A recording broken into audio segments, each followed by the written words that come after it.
চিন্তা করিস না বাবা, বৌমা ঠিক হয়ে যাবে, কিছু হবে না। জায়ান বাবার ভরসার হাত পেয়ে যেন আর নিজেকে সামলাতে পারল না, জাপটে ধরল বাবাকে। ছোটবেলায় ব্যথা পেলে যেভাবে বাবার কাছে এসে তার কোলে চড়ে উঠত, এরপর মুখ লুকাতো বাবার কাঁধে, ঠিক সেভাবে নিহান সাহেবকে জড়িয়ে ধরে তার কাঁধে মুখ লুকালো জায়ান। নিহান সাহেব ছেলের মাথার পিঠে হাত বুলিয়ে দিতে লাগলেন। তিনি জানেন ছেলে তার ভেতরে ভেতরে দুমড়ে মুচড়ে যাচ্ছে।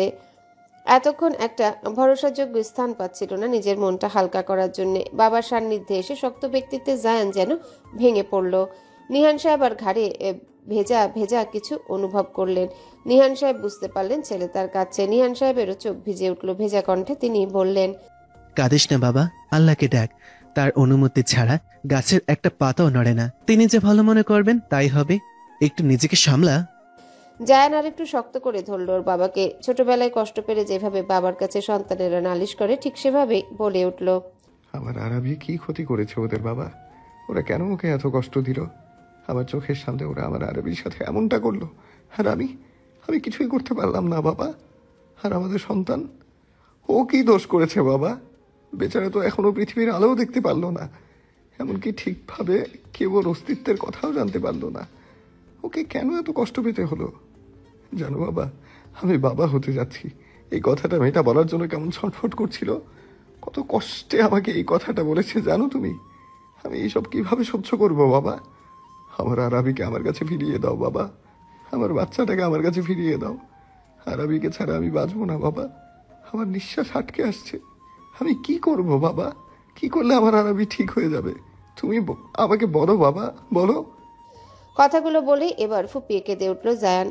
তবে কান্নার আওয়াজ খুবই ক্ষীণ। একমাত্র বোধহয় নিহান সাহেবই শুনতে পেলেন ছেলের আহাজারি। ছেলের মুখের প্রতিটা শব্দ যেন তার বুক কেঁপে উঠল। তিনি দাদা হবেন, সাখাওয়াত বাড়ির নতুন ওয়ারিশ আসতে চলেছে। আর এসব কি ঘটে গেল? এত কষ্ট তার ছেলেটা কিভাবে সহ্য করছে? তিনি আর জায়ানকে সান্ত্বনা দেওয়ার কোনো ভাষা খুঁজে পেলেন না। এদিকে খানিকক্ষণ বাদে ওটির দরজা খুলে বের হলেন ডাক্তার। ওটির দরজা খোলার আওয়াজ পেতে জায়ান উঠে দাঁড়ালো। দ্রুত পায়ে ছুটে গেল ডক্টরের কাছে। গিয়ে অস্থিরভাবে বলে উঠল, ডক্টর, আমার ওয়াইফ ও ঠিক আছে তো? কি হলো ডক্টর, বলছেন না কেন? ডক্টর হালকা শ্বাস নিলেন, বললেন, মিথ্যে ভরসা আমায় দিবেন না মিস্টার জায়ান শাখাওয়াত। আপনার ওয়াইফের অবস্থা ভালো না, আর তিনি প্রেগনেন্টও ছিলেন। বাঁচার চান্স 10%। ডক্টরের মুখে কথাটা শুনে জায়ানের চোয়াল শক্ত হয়ে গেল ও হুঙ্কার ছাড়ল, আমার বউ বাচ্চার কিছু হলে মেরে ফেলবো আমি তোমাদের, একটাকেও আস্ত রাখবো না। জায়ান তেড়ে যেতে নিল। ইফতিয়ার হাত গিয়ে ধরল জায়ানকে। জায়ানকে যেন আটকে রাখা দেয়। ও আজ উন্মাদ হয়ে গিয়েছে। ডক্টর ইফতি বলে উঠল, ডক্টর, আপনি যান, আমার ভাবিকে বাঁচান। এদিকে জায়ান জোরে জোরে শ্বাস নিল, নিজেকে খানিকটা শান্ত করলো। তারপর বলল, আমাকে ছাড় তোরা, ডক্টরের সাথে আমার কিছু কথা আছে। ইফতিয়ার আহাত ভয়ে ভয়ে ছেড়ে দিল জায়ানকে। জায়ান না আবার উল্টাপাল্টা কিছু করে বসে, কিন্তু না, এমনটা কিছু হয়নি। ডক্টরের সাথে একটু সাইডে গিয়ে কথা বলল জায়ান। এর কিছুক্ষণ পর ডক্টর আবার ওটিতে চলে গেলেন। এরপর কেটে গেল গোটা একটা ঘন্টা। জায়ান চুপচাপ ওটির সামনে বসে রইল। 1 ঘন্টা পর ডক্টর বের হলেন ওটি থেকে।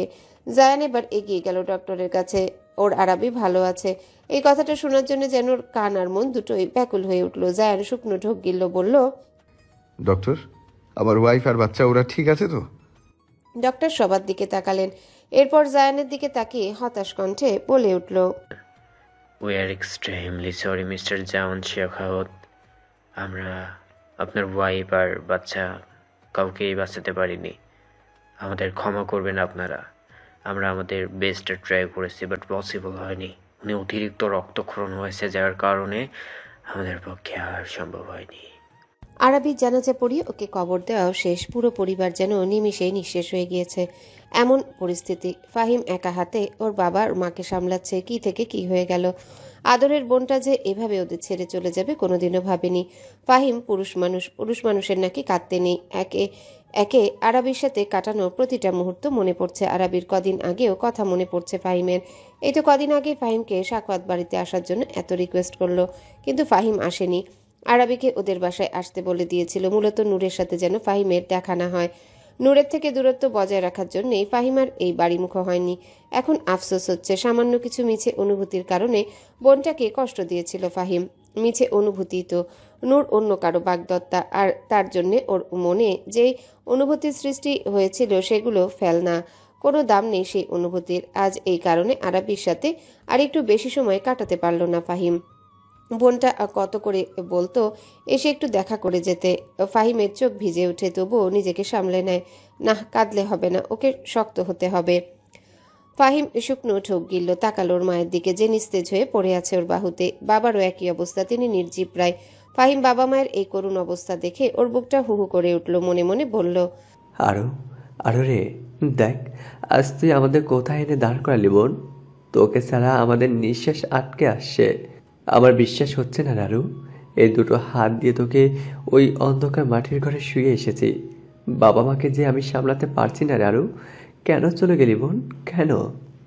আহা, সে কি হাহাকার!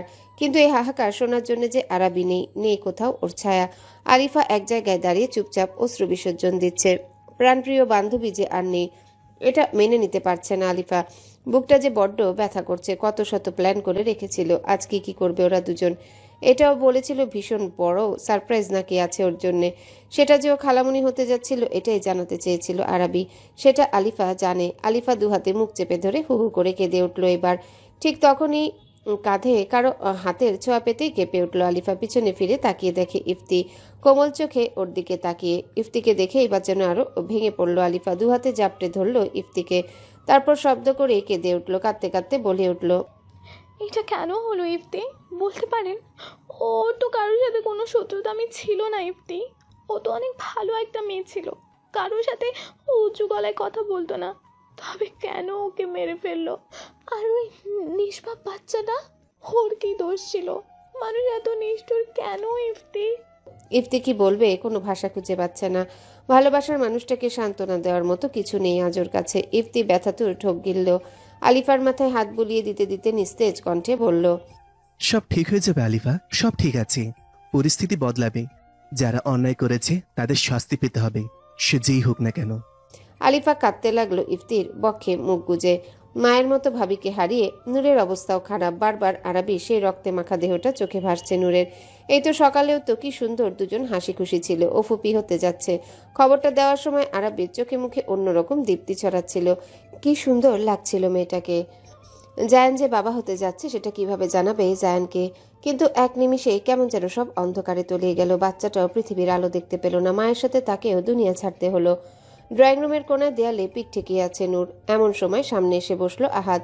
নূরের বেহাল অবস্থা দেখে ওর বুকটা জ্বলছে। আহাদ নূরের মাথায় হাত রাখলো। নূর চোখ উঠিয়ে তাকালো আহাদের দিকে। নূরের চেহারা বিধ্বস্ত অবস্থা দেখে আহাদের বুকটা ধরাস করে উঠল। দ্রুত নূরকে দুহাতে টেনে নিজের কাছে আনলো। নূর আহাদের বুকের কাছের শার্ট খামচে ধরে হাউমাউ করে কেঁদে উঠল। এতক্ষণ পর যেন একটা ভরসাযোগ্য স্থল পেল, যেখানে নূর মন খুলে কাঁদতে পারবে। নূর কাঁদতে কাঁদতেই বলে, ভাবিকে এনে দিন না আহাত, এনে দিন। আমার ভাবিকে আমার কাছে ফিরিয়ে দিতে দিন না আহাত। আপনি তো আমার চোখে পানি দেখতে পারেন না, তাই না? তাহলে এখন কিভাবে সহ্য করছেন ভাবি? জানেন, আমি ফুফি হতে যাচ্ছিলাম। বাবুটাও কেউ ওরা বাঁচতে দিল না। কেন এমন করলো ওরা? আহাদ চুপ করে আছে। নূরের এই প্রশ্নের কোনো জবাব দিল না। আহাদ শুধু বলল, শান্ত হও নূর, নিজেকে সামলাও। এভাবে ভেঙে পড়লে চলবে? জায়ান ভাইয়ের কথাটাও তো একবার ভাবো নূর, তার কেমন লাগছে। জায়ানের কথা মাথায় আসতে আহাদকে থেকে সরে বসলো নূর। আহাদ তাকিয়ে আছে নূরের দিকে। নূর দুহাতে চোখ মুছে নিল, তারপর হঠাৎই চোয়াল দয় শক্ত করে নিল, বলল, ভাইয়াকে আমার প্রশ্নের উত্তর দিতে হবে। কেন এমনটা হতে দিল ভাইয়া? নূর উঠে দাঁড়ালো। মনের মধ্যে ক্রোধ যেন সব জমা হয়েছে জায়ানকে নিয়ে। ভয়ানক রেগে নূর দৌড় লাগালো জায়ানের কাছে যাওয়ার জন্য। নূরের পাগলামো দেখে আহাদও ঘাবড়ে গেল। মেয়েটা না আবার উল্টাপাল্টা করে বসে। এদিকে নূর এক দৌড়ে জায়ানের রুমের সামনে হাজির হলো। তারপর ধূপধাপ বাড়ি দিতে লাগলো দরজায়, চিৎকার করে বলছে, ভাইয়া দরজা খুলো, খুলো বলছি ভাইয়া। আহাদ এসে নূরের হাত ধরে থামালো, ওকে বোঝাতে চাইলো। নূর এমন করো না, ভাইয়ার অবস্থা এমনিতেই ঠিক নেই, তুমি এমন করলে কিভাবে হয়। নূর রাগী চোখে তাকালো আহাদের দিকে। ওর চোখ থেকে পানি পড়েই যাচ্ছে। নূর চিৎকার করে বলে উঠল, ভাইয়ার কারণে ভাবি আজ আমাদের মাঝে নেই। আমি ভাইয়াকে সতর্ক করেছিলাম, সে শোনেনি আমার কথা। যদি শুনতো তবে আজ ভাবি আমাদের সাথে থাকতো। পাগলামি করে না নূর, মৃত্যুর উপরে আমাদের কারো হাত নেই। আল্লাহ কখন কাকে কিভাবে দুনিয়া ছাড়ার জন্য ডাক দিবেন সেটা কেউ বলতে পারেন না। নূর যেন কিছুতেই শুনছে না আহাদের কথা, ও বারবার একই কথা বলছে। ভাইয়ার জন্য হয়েছে সব। ভাইয়া কেন সাবধান হলো না? এমন সময় জায়ানের রুমের দরজা খুলে গেল। নূর আর আহাদ সেদিকে তাকিয়ে। আরাবিকে কবর দেওয়া হলে জায়ান এসে সেই যে নিজের রুমে ঢুকেছিল আর বের হয়নি। নূরের চিৎকারে মাত্রই দরজা খুলল। জায়ান লাল চোখ জোড়া নিয়ে খুব শান্তভাবে নূরের দিকে তাকিয়ে আছে। তারপর শীতল কণ্ঠে বলে উঠল, এভাবে চেঁচামেচি করছিস কেন? নিজের রুমে যা। নূর জায়ানের কথায় যেন ক্রোধে আরো ফেটে পড়ল। তেড়ে গিয়ে জায়ানের বুকে এলোপাথারি মারতে লাগলো, কাঁদতে কাঁদতে বলতে লাগলো, তোমার জন্য হয়েছে সব। তোমার কারণে ভাবি মারা গেল। আমি বলেছিলাম ও ভাবিকে মেরে ফেলবে, তুমি কিছু করো। তুমি পাত্তা দিলে না, তুমি শুনলে না আমার কথা। তোমার ব্যাখালিপানা কারণে আজ তুমি একই সাথে নিজের স্ত্রী ও সন্তান দুটিও হারালে ভাইয়া। বড় ভাইয়া আর ভাবি তো বাবা মায়ের সমান হয় নাকি লোকে বলে। আমি তো একবার মা হারিয়েছিলাম ভাইয়া। ভাবির আদর স্নেহ নিজের মাকে অনুভব করতাম। তোমার কারণে আমি তাকেও হারিয়ে ফেললাম ভাইয়া। আর ওই মা, ওই সোহানাকে আমি ছাড়বো না আমি। কারো সুখ সহ্য করতে পারে না। অনেক হয়েছে, আর কত? ওই মহিলার অত্যাচার সহ্য করব আমরা? তুমি কি এভাবে চুপ থাকবে? আর কত নিঃশেষ হওয়ার অপেক্ষায় আছো? জায়ান এবার টেনে নূরকে বুকে জড়িয়ে ধরল। নূর চিৎকার করে কাঁদছে। জায়ানের চোখ জোড়া রক্ত লাল হয়ে উঠেছে। নূরকে শান্ত করতে ওর মাথায় হাত বুলিয়ে দিচ্ছে। শান্ত কণ্ঠে জায়ান বলে, শান্ত হ। এসব কথা এত জোরে বলিস না। সব ঠিক হয়ে যাবে। ভাই সব ঠিক করে দেবে। ভাইয়ের উপর বিশ্বাস রাখ। আর আমার অন্যায়কারী শাস্তি পাবে অবশ্যই। আমার স্ত্রী সন্তানকে যে এইভাবে কষ্ট দিয়েছে তাকে এর থেকে 100 গুণ বেশি কষ্ট পেতে হবে। আমার আরবি ব্যথায় যতটা ছটফট করেছে তাকে এর থেকেও বেশি ছটফট করতে হবে। সে যন্ত্রণা সহ্য করতে না পেরে প্রতিনিয়ত মৃত্যু কামনা করবে, কিন্তু মৃত্যু তাকে এত সহজে আমি দেব না। ভিক্ষা চাইবে আমার কাছে মরণ, এত সহজে তো মৃত্যু তাকে আমি দেব না। আজ থেকে তার যন্ত্রণার প্রহর শুরু। আমার ভালোবাসার মানুষকে আমার থেকে আলাদা করার জন্য তাকে যেই যন্ত্রণাময় মৃত্যু আমি দেব, তা দেখে মৃত্যুও ভয় পেয়ে যাবে। চোয়াল শক্ত করে কথাগুলো বলল জায়ান। চোখ জোড়া তার হিংস্র সিংহের ন্যায় জলজল করছে, যেন এই তো নিজের শিকারের উপর যে কোনো সময় ঝাঁপিয়ে পড়বে, বাঁচতে সুযোগ দিবে না বিন্দুমাত্র। আধার রাত্রি, শীত শীত আবহাওয়া চারিদিকে। রাতটা কেমন যেন থমকে আছে। কোনো সারা শব্দ নেই, নিস্তব্ধ নির্জন। এই অন্ধকার রাতের মধ্যে কক্ষটার দরজা জানালা বন্ধ করে আরো অন্ধকার করে রেখেছে জায়ান। দু চোখে যেন কিছুই দেখতে পারবে না এমন অবস্থা। বিছানায় শটান হয়ে শুয়ে আছে জায়ান, দৃষ্টি জোড়া সিলিংয়ের দিকে। কেমন স্থির শান্ত হয়ে আছে ওর ওই দুই চোখ। তবে চোখ জোড়ার দিকে ভালোভাবে তাকালেই বোঝা যায় কতটা দুঃখ আর কষ্ট চোখ জোড়ায়। হৃদয়ে কতটা ব্যথা তার। প্রিয় মানুষটার কাছে না থাকায় জায়ান যেন কেমন নির্জীব হয়ে আছে। এভাবে ঘন্টার পর ঘন্টা কাটিয়ে দিল জায়ান। এমন সময় অন্ধকার নিস্তব্ধ রাত্রির মধ্যে জায়ানের ব্যথাতুর কণ্ঠস্বর শোনা যায়। আমার বুকটা চলে যাচ্ছে আরবি। এতটা কষ্ট কেন লাগছে? তোমাকে ছাড়া সবকিছু সুন্দর সুন্দর লাগছে। আমার কাছে ফিরে আসো আরবি। এই নিস্তব্ধতা আমি যে সহ্য করতে পারছি না। আমার যে দম আটকে আসছে কাঠগোলাপ। এই যে পাশে তুমি নেই, এটা আমি কিভাবে সহ্য করবো আরবি? তুমি ছাড়া একটা দিন কল্পনা করা আমার পক্ষে অসম্ভব। সেই আমি গোটা 2 দিন কাটিয়ে দিলাম তোমাকে ছাড়া। আমার কাছে ফিরে আসো আরবি। প্রমিস করছি তোমাকে আর কোনোদিনও কষ্ট পেতে দিব না। আমি আর কোনো কিছু ছন্দ ছাড়া ভাবে দিব না। তোমাকে সবটা দিয়ে রক্ষা করব। আর একটা আঁচও তোমার গায়ে লাগতে দিব না। তুমি আমাদের সন্তান। তোমাদের এই দুজন ছাড়া আমি কিভাবে বাঁচবো? আমি তোমাদের দুজনকেই চাই, আমার পাশে চাই সব সময়। জায়ান চোখ বন্ধ করলো। ওর চোখের কার্নিশ বেয়ে 2 ফোঁটা জল গড়িয়ে পড়লো। সেভাবে থেকেই ভেজা কণ্ঠে বলল, সবাই ভাবে আমি পাথর, আমার কোনো অনুভূতি নেই। কিন্তু আমার কাঠগোলাপ, তুমি তো জানো আমি তোমাকে কতটা ভালোবাসি। আমার এই দুর্বলতা আমি যে তোমাকে ছাড়া আর কাউকে দেখাতে চাই না। তুমি আমার শান্তি, তুমি আমার শক্তি। তোমাকে ছাড়া আমি অচল। তোমাকে ছাড়া এই 2 দিন আমার কাছে জাহান্নামের সমান মনে হয়েছে। তোমাকে একা এত দূরে রেখে আমি কিভাবে থাকবো? আর আমার ভীষণ কষ্ট হচ্ছে। তোমাকে বুকে না নিলে যে আমার ঘুম আসে না। আমি কিভাবে ঘুমাবো আরবি? তোমার জায়ানকে এভাবে কষ্ট দিও না, আমার কাছে ফিরে এসো। এক অসহায় স্বামী আর্তনাদের সাক্ষী রইল এই নিস্তব্ধ রাত। সে তার স্ত্রীকে ঠিক কতটা ভালোবাসে এই গোটা রাতটা ভালোভাবে উপলব্ধি করতে পারল। জায়ানের কানে এখনো বারবার বাজছে সেই কথাগুলো। আপনি বাবা হতে যাচ্ছেন জায়ান। নিষ্ঠুর সত্য যে জায়ান কিছুতে মেনে নিতে পারছে না তার আরাবি তার কাছে নেই। এই একলা ঘরে জায়ান যেন তার শক্ত খোলস ছেড়ে বেরিয়ে এসেছে। বুকের মাঝে জমে থাকা কষ্টগুলো নিস্তব্ধে অশ্রু হিসেবে ছড়িয়ে দিচ্ছে, কিন্তু আদৌ কি কষ্টের সমাপ্তি আছে? পরের দিন সকালবেলা জায়ানের রুমের সামনে আসলো নূর। সেদিন ভাইয়ের সাথে এভাবে কথা বলা ঠিক হয়নি, তাই জায়ানের কাছে ক্ষমা চাইতে এসেছে। নূর দীর্ঘশ্বাস ফেলল। হাতে ওর খাবারের ট্রে। মিলি বেগমের কাছ থেকে শুনেছে জায়ান নাকি দুদিন ধরে কিছুই খায়নি। দেখবে জায়ানকে কিছু খাওয়াতে পারে কিনা। দুবার দরজায় করাঘাত করলো, কিন্তু না, ওপাশ হতে কোনো সারা শব্দ পাওয়া গেল না। নূর আবারও দরজায় করাঘাত করলো, তারপর ধীর কণ্ঠে বলে উঠল, ভাইয়া খুলো, এইবারও নিশ্চুপ। নূর আবারও বলে উঠল, ভাইয়া দরজাটা খুলো। আচ্ছা, ওই দিনের জন্য আই এম সরি, আর কখনো এরকম করব না, প্লিজ তুমি দরজাটা খোলো। জায়ানের কোনো সারা শব্দ না পেয়ে এইবার নূর বেশ জোরে দরজায় করাঘাত করলো। আঘাত করতেই দেখলো দরজাটা আপনা আপনি খুলে গিয়েছে। নূর অবাক হলো বেশ। জায়ান তো এরকম কোনোদিনও করে না। নূরকে চিন্তিত দেখা গেল। কপাল কুঁচকে ভেতরে প্রবেশ করলো। পুরো ঘর অন্ধকার হয়ে আছে। নূর লাইট অন করলো, কিন্তু আশেপাশে তাকিয়ে জায়ানকে কোথাও দেখতে পেল না। নূর বারান্দায় গিয়ে দেখলো, ওয়াশরুমও চেক করলো, কিন্তু না, জায়ান কোথাও নেই।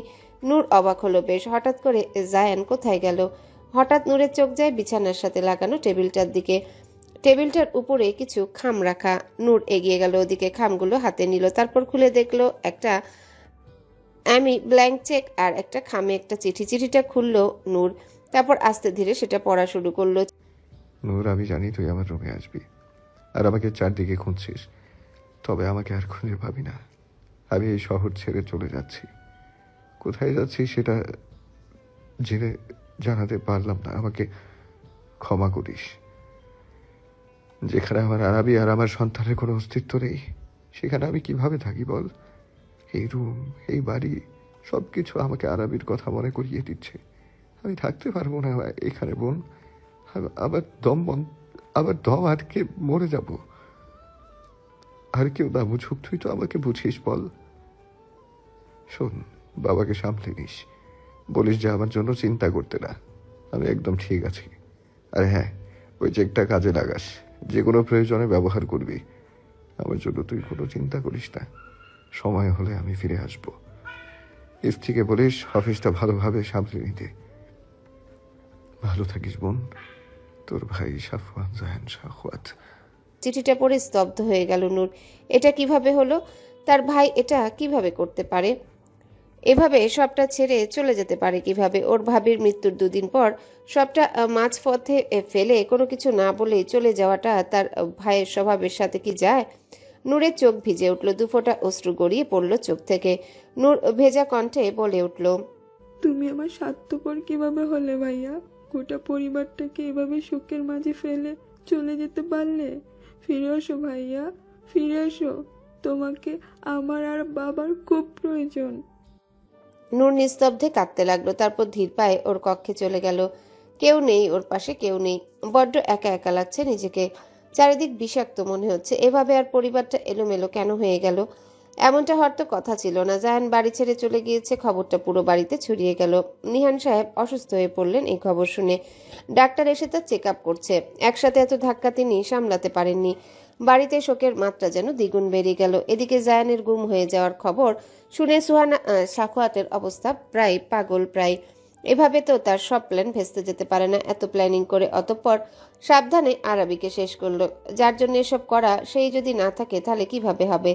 তার সমস্ত প্ল্যান এভাবে ঘেটে যেতে পারে না। সুহানা শাখওয়াত উপায় পেলেন না, কি করবেন। অস্থির হয়ে কক্ষের এই দিক ওই দিক হেঁটে বেড়ালেন।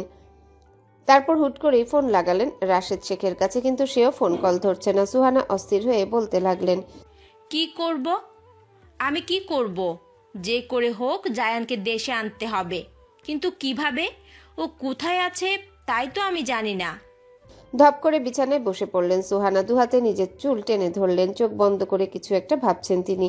এভাবে কিছুক্ষণ কেটে গেল। তারপর হঠাৎ করে উঠে দাঁড়ালেন। হ্যাঁ, একমাত্র এখন তিনিই পারবেন সাহায্য করতে সুহানাকে। অনেক ভেবেচিন্তে এই বহু বছর পুরনো নাম্বারটাতে কল লাগালেন সুহানা। বড্ড ভয় ভয় করছে, কিন্তু উপায় নেই, তার সাহায্য যে নিতেই হবে। প্রথম দুবার কল ধরলেন না ওপাশের ব্যক্তি, তৃতীয়বারের সময় কলটা রিসিভ হলো। সুহানা ভয়ার্ত কণ্ঠে বললেন, হ্যাঁ হ্যাঁ হ্যালো। কলের ওপাশ হতে ভেসে আসে পুরুষালী কণ্ঠস্বর।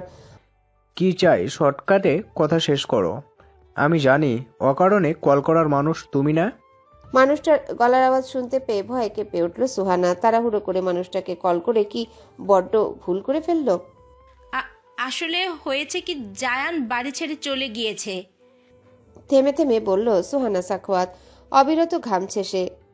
এই একটা লোককে সে খুবই ভয় পায়, ভীষণ ভয় পায়। এদিকে সুহানার এই কথাটা শুনে যেন আগুনের ফুলকান্নায় জ্বলে উঠল ফোনের অপর পাশের ব্যক্তি। হুঙ্কার ছেড়ে বলল, হোয়াট? জায়ান কোথায় যাবে? তোরা আবার কি করেছিস? প্রথমে সাথীকে আমার কাছ থেকে লুকিয়ে রেখেছিস, শুধু ওর জন্য আমি তোদের বাঁচিয়ে রেখেছি। এখন আবার জায়ানের সাথে কি করেছিস তোরা? লোকটার চিৎকারে সুহানা সাখওয়াত থরথর করে কেঁপে উঠল। বহু বছর হলো এই লোকটার কথা ভুলেই বসেছিল সুহানা। আজ এত বছর পর তাকে কল করে কি বড্ড ভুল করে ফেলল। কিন্তু এছাড়া যে উপায় নেই। জায়ানকে এখন সে ছাড়া আর কেউ খুঁজে পাবে না। জায়ান যে কোনোভাবে ফিরে আসলে ওকে আহানার সাথে জোর করে বিয়ে দিবে। এই আহানা মেয়েটাও একটা ভেজাল, তবে ওকে নিয়ে সমস্যা নেই। রাশেদ শেখ কিছু একটা ব্যবস্থা করে আহানাকে মানিয়ে নিবে। প্ল্যান অনুযায়ী আহানাকে দিয়ে প্রপার্টির কাগজে সাইন করিয়ে নিবে সুহানা। কিন্তু তার আগে ফোন কলে থাকা ব্যক্তির সাথে বোঝাপড়া করতে হবে। সুহানা শুকনো ঢোক গিলল। নিজেকে শান্ত রাখার চেষ্টা করতে করতে বলে উঠল, হ্যালো বন্ধুরা, পরবর্তী পার্ট খুব তাড়াতাড়ি আসবে, তো সবাই অপেক্ষায় থাকো। আর চ্যানেলটি যারা এখনো সাবস্ক্রাইব করনি তারা পরবর্তী পার্ট দেখার জন্য চ্যানেলটি সাবস্ক্রাইব করে রেখো। ধন্যবাদ সবাইকে, আমাদের সাথেই থেকো।